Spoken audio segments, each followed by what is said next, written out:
जैसे ही acid attack की सूचना मिली हमने एफआईआर दर्ज की और उसका तुरंत इन्वेस्टिगेशन, क्योंकि गंभीर मामला लेते हुए कि छात्रा के ऊपर हुआ और महिला सुरक्षा के प्रति दिल्ली पुलिस हमेशा सजग रहती है, उसकी इन्वेस्टिगेशन करने में जैसे ही हम आगे बढ़े तो कुछ विरोधाभास नजर आने लगे।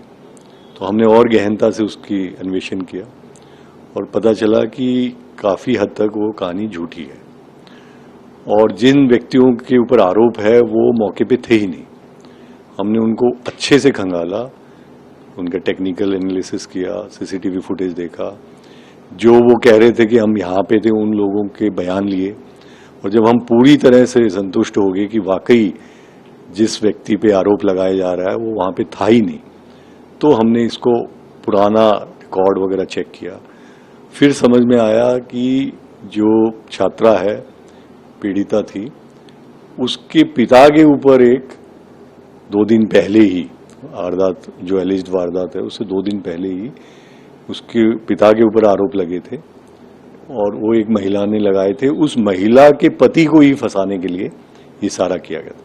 बल्कि केस की जो कंप्लेंट थी उसमें 3 लोगों के नाम थे, एक तो इस महिला के पति का और 2 और लोग जो छात्रा के दूर की रिश्तेदारी में भी है। उन रिश्तेदारों के साथ इनका केस चल रहा है मंगोलपुरी में, एक प्लॉट का झगड़ा, और उस प्लॉट के झगड़े में एक औरत जो कि एक मालिकाना हक था उसका, उसके हस्बैंड की डेथ हो गई थी और ये लोग उसके प्लॉट पे कब्जा करना चाह रहे थे। उस औरत पे इन लोगों ने एसिड फेंका था। जो छात्रा के फादर का साला और बाकी कुछ 3-4 रिश्तेदार थे जो कोर्ट में ट्रायल पे चल रहा है। तो फिर सारी परत की परत खुलती चली गई और हमने इसमें बहुत तेजी से इन्वेस्टिगेशन किया।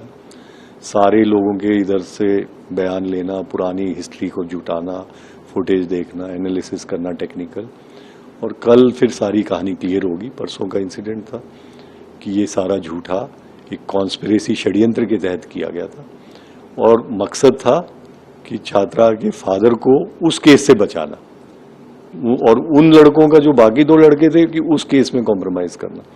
तो एक तीर से 2 शिकार करने की इन्होंने कोशिश की कि दोनों केस सेटल हो जाएंगे और इन दोनों को इसमें आरोपित बना देंगे, उधर उन लड़कों को और इधर इनको, तो हमारा बचाव हो जाएगा।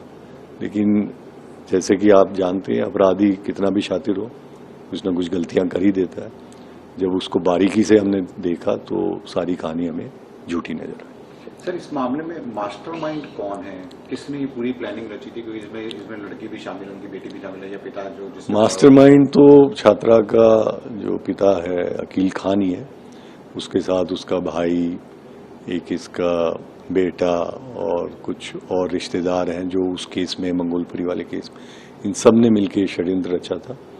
और चूंकि इन्वेस्टिगेशन अभी जारी है, एग्जैक्ट रोल आज हम इसको वेरीफाई करके और फिर कोर्ट को बता देंगे। सर, कितने लोगों की गिरफ्तारी इस मामले में हो गई है कि ताकि? अभी हमने गिरफ्तारी तो अकील खान की है उस केस में जिसमें उसके ऊपर यौन शोषण के आरोप और ब्लैकमेलिंग के आरोप थे। उसके बाद अब जितनी कहानी परत निकलेगी, क्योंकि इसमें एक प्रोसीजर होता है, जब हम ऑलरेडी एक केस दर्ज है तो उसको हम पहले क्लोजर करते हैं, फिर उसकी झूठी एफआईआर कराने के आरोप में और इस कॉन्स्पिरेसी के आरोप में फिर एक अलग मामला दर्ज होके बाकी सबके खिलाफ एक्शन हो। तो बेटी के खिलाफ जिसने ये जो एसिड वाली जो कहानी थी, वो क्या किया था? उसने अपने हाथों में जो चोट लगी थी उधर, उसके बारे में? हाँ, वो खुद ही ये लोग अपने घर से टॉयलेट क्लीनर या इस तरह का कुछ लेके आए थे जिसकी अभी जांच चल रही है, और ये भाई के स्कूटी पे आई थी और भाई ने कॉलेज से कुछ दूर इसको उतार दिया और फिर वहां पे इसका पिता पहले से आया हुआ था और इन लोगों ने खुद ही उसको हाथों पे लगा के इस तरह की साजिश लगी जैसे, और नाम लिया कि एक बाइक पे 3 लोग आए जिनका पहले मैंने जिक्र किया था और उन पे आरोप लगाए, जबकि वो 3 लोग वहां पे थे ही नहीं मौजूद। तो ये सारा षड्यंत्र इनके परिवार का ही रचा हुआ था। तब इन तीनों को क्लीन चिट दे दी गई जो जिसके ऊपर इन्होंने आरोप? हाँ, देखिए, इनका वहां पे ना तो इनकी मौजूदगी है, ना इनका कोई जो ये बातें थी कि स्टॉकिंग करता था, कहीं कुछ नहीं है। ये जो आदमी है जिसका नाम लिया गया था, बल्कि इसकी जो पत्नी थी उसका भी शोषण कर रहे थे ये लोग।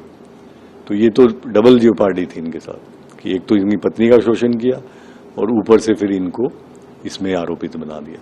तो एक निर्दोष आदमी को अच्छा हुआ हमने बहुत जल्दी जांच करके, नहीं कई बार क्या होता है हड़बड़ी में पुलिस उसको, हाँ कि पुलिस उसको अरेस्ट करो, लेकिन वो बेचारा बार बार बोल रहा था कि मैं तो था ही नहीं, मेरे को क्यों अरेस्ट कर रहे। तो हमने कहा भाई रुको, इसको अरेस्ट मत करो आप, पहले इसका जो वर्जन है इसकी पूरी जांच हो, और जांच की तो फिर सारी परतें खुल के आ गई।